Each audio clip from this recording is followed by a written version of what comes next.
Oh, hai. Selamat datang lagi di channel gue Bang IQ TV. Nerusin video kemarin, gue kan bilang bahwa video untuk pendirian tenda Rinjani ini akan dibuat terpisah. Sekarang gue akan ngedirin ini tenda. Gue belum pernah pasang tenda ini sebelumnya. Ini pertama kalinya gue pasang untuk si tenda ini. Jadi gue akan coba untuk memahami cara pasang tenda ini. Harusnya sih tidak jauh beda dengan tenda-tenda yang pernah gue pasang sebelumnya. Kayak hike and run, terus kayak tenda camping dari Forester. Mirip-mirip harusnya ya. Nanti kita lihat aja. Plus nanti kita lihat lu dapat apa aja. Kalau emang lu pengen lihat review lengkapnya, cek video sebelumnya aja. Karena ini bukan video review, tapi ini video khusus pendirian tenda Big Adventure Rinjani 4. Packingannya lumayan gede sebetulnya karena memang ini tenda family. Jadi tenda keluarga yang didesain senyaman mungkin. Sehingga ketika lu pakai tenda Big Adventure yang tenda-tenda hiking, dengan tenda ini beda banget kenyamanannya. Ini dibuat sangat nyaman, apalagi di bagian tempat tidur dan di bagian terasnya. Jadi untuk packingannya ini ada kayak bakal, 2 bakal untuk mengunci. Terus di sini tinggal dibuka aja resletingnya. Ketika nantinya lu punya tenda ini, dipastikan tali ini jangan sampai hilang karena kebanyakan suka hilang untuk tali-talinya. Karena gua pun kadang suka hilang untuk tali kayak gini nih. Oke, kita buka. Jadi lu dapet outer yang warna hijau ini. Terus ada inner yang warna abu-abu ini. Terus ada footprint. Ini lebih tepatnya footprint alas di bagian depan. Terus ada frame aluminium alloy yang mana ini beda banget dengan tenda-tenda camping yang pernah gua punya. Biasanya tenda camping itu pakai bahan fiberglass untuk si framenya, ini pakai aluminium alloy. Plus untuk si pasaknya pun udah pakai aluminium. Ini untuk perlengkapannya. Sekarang gua akan coba pasang. Biasanya tenda-tenda camping kayak gini dipasang untuk bagian outernya dulu. Kalau tenda-tenda Big Adventure yang lainnya kan pasang innernya dulu. Kalau ini sih kayaknya pasang outernya dulu. Kita coba aja, kita geser dulu. Biasanya gue langsung siapin untuk si frame. Kita lihat framenya ada berapa. 1. Nah, jadi ini framenya tuh gede ya, diameternya itu 11 mm dan bahannya aluminium alloy. Jadi ada 2 warna frame. Ini kemungkinannya yang merah ini untuk ruangan utama atau ruangan tempat kita tidur. Yang warna silver ini sih kayaknya di bagian depan atau di bagian teras. Kita lihat nanti. Kita geser dulu framenya. Kita gelar dulu. Biasanya gua harus tahu dulu mana posisi depan dan mana posisi belakang.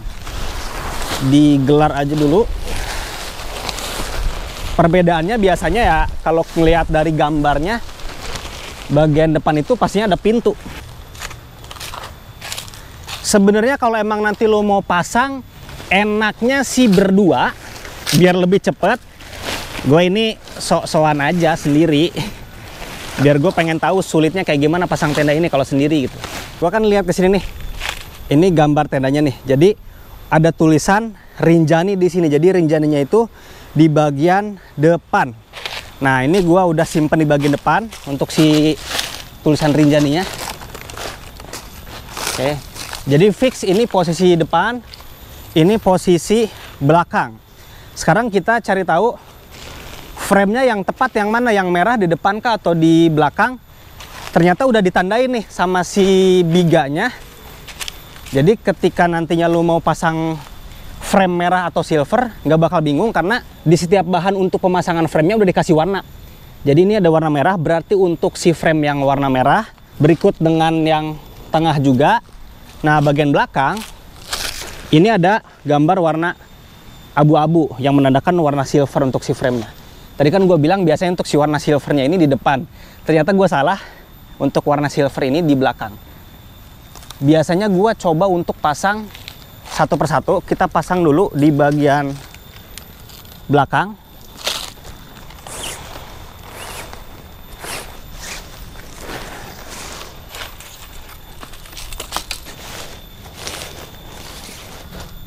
Oke, gue coba pasang bagian depan dulu deh. Nah, jadi di sini ada tali. Ini tali itu nyambung ke bagian ujung sana. biar nanti ngebentuk si tendanya. Dan di sini ada besi gitu. Ini besinya dimasukin aja ke lubang frame.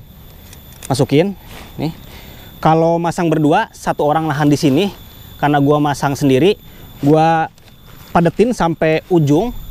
Terus gua dorong dari bagian sini. Nah, ini masang gini, dorong terus, terus lu ambil bahan ini. Nah, ini sama kayak tadi, tuh, sama kayak tadi, tinggal masukin aja. Nah, tuh udah mulai kelihatan tuh bagian depannya. Set. Sebelum didiriin, pasang dulu satu lagi.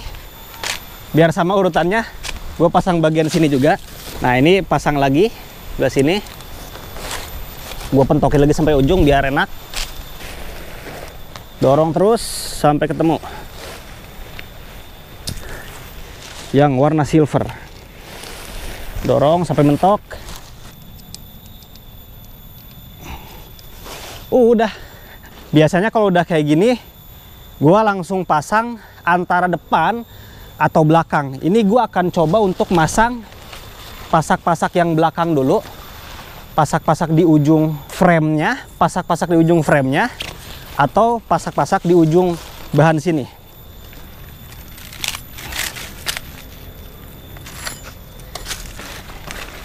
Ini pasang jangan terlalu kencang dulu aja, nggak apa-apa. Ntar tinggal dikencangin lagi.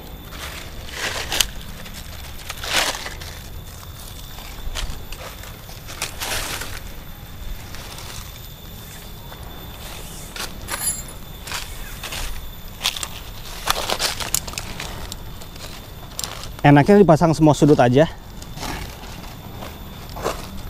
Jadi si pemasangan pasaknya ini pakai bahan webbing nih.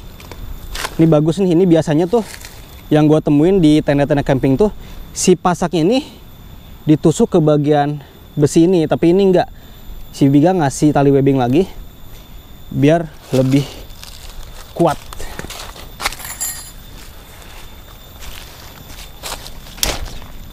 Ini udah kepasang bagian ujungnya. Gua bakal masang bagian tengah sama bagian belakang. Nah, kalau belakang udah kepasang lebih enak, lu tinggal tarik aja bagian depan.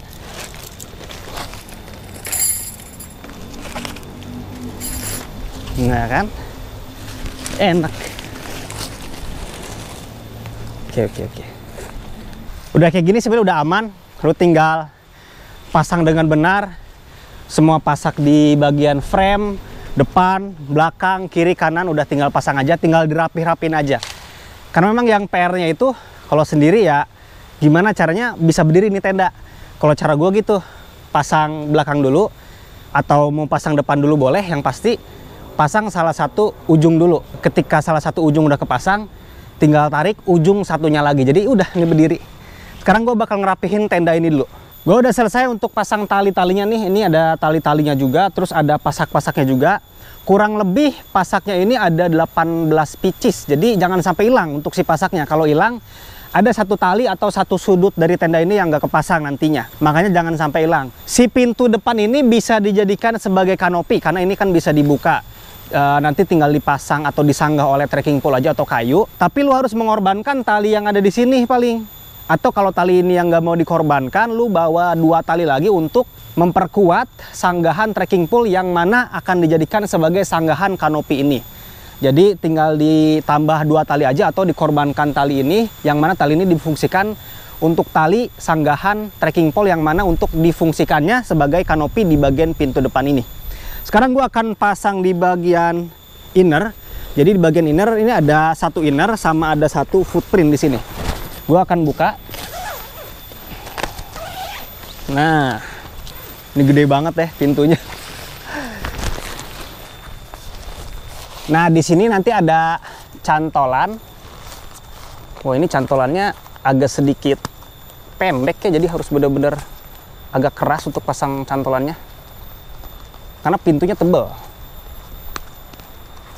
Nah, Oke, lu lihat luas banget, tuh mundur. Nah ini, jadi ini si tendanya bisa dijadikan sebagai shelter darurat.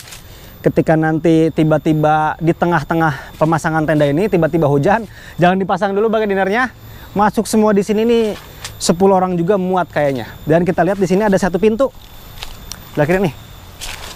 Nah, jadi ada satu pintu, lu buka aja. Nah, pintu ini untuk alternatif pintu yang ada di depan. Jadi kalau di depan sini lagi banyak orang atau udah mulai becek-becek, bisa masuk, lu bisa masuk lewat pintu yang ada di kiri sini. Oke. Nah, di sini ada lagi untuk layering kedua. Jadi ini sebetulnya ada semacam kaca plastik gitu atau bahan tembus pandang.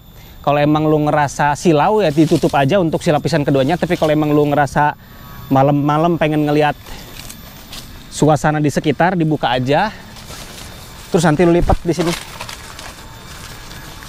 Pintu panoramik gitulah. Nah, di sini. Sekarang kita akan pasang inner untuk tempat tidur kita. Jadi ini innernya. Biar gak bingung pasang innernya posisinya kayak gimana, biasanya gua selalu cari pintunya dulu. Nggak mungkin ada 2 pintu, pasti hanya ada 1 pintu aja. Jadi pemasangan inner ke bagian outernya ini selalu diperhatikan secara detail oleh si Big Adventure. Dia pakai bakal kayak gini, jadi lebih kuat. Tuh, pakai bakal kayak gini, tinggal dipasang kayak gini aja. Sudut kiri gua sama sudut kanan.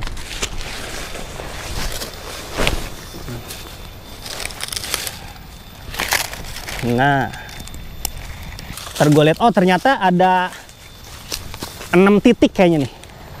Oke, biasanya tuh cuman 4 titik doang, ini ada 6 titik. Jadi 2 di bagian ujung, 2 lagi di bagian tengah, sama masih pakai bakal, sama yang terakhir di bagian depan.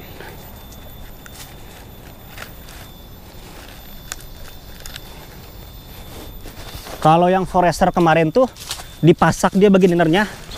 Kalau ini diperkuat menggunakan buckle. Nah, sekarang pasang. Ini kan ada bakal-bakal bulat nih.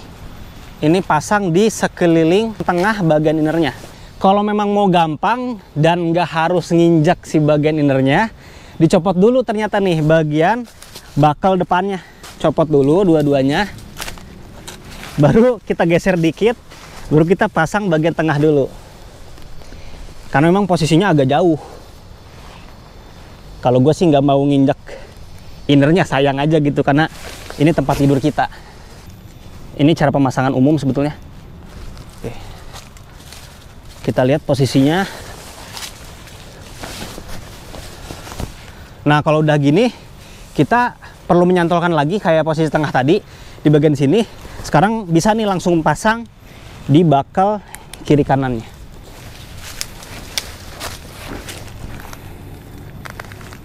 Ini bener-bener lega banget sih, maksudnya bener-bener luas banget untuk si innernya tuh. Ini gua rasa hampir mirip kayak si Quechua untuk si ukuran dalamnya. Oke.